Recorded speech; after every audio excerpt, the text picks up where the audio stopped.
ఇక్కడ ఈ సంపెంగ పువ్వు చూడండి, ఆ చివర్లు చిన్ని మెలిక, ఏదో స్ప్రింగ్ లాగా.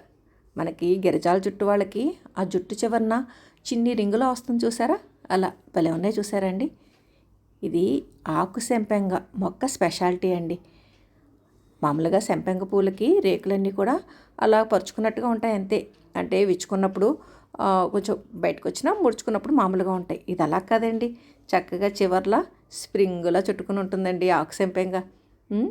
మొగ్గ వచ్చిన దగ్గర నుంచి కూడా అది అలాగే ఉంటుంది చూడండి. ఇంకా ఇది విచ్చుకోలేదు, అంటే మనకి ఇంత లైట్ కలర్లో ఉన్నాయి అంటే అవి తయారైన పూలు కాదనమాట, మొగ్గల కిందే లెక్క.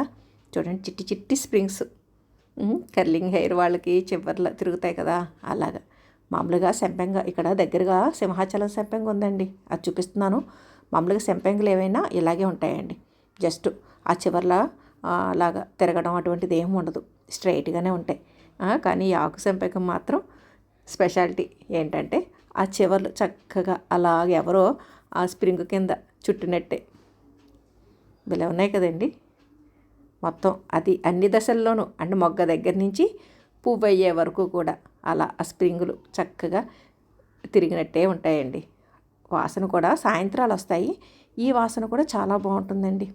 ఆకు సంపెంగ చూసేందుకు భలే ఉంది కదండి.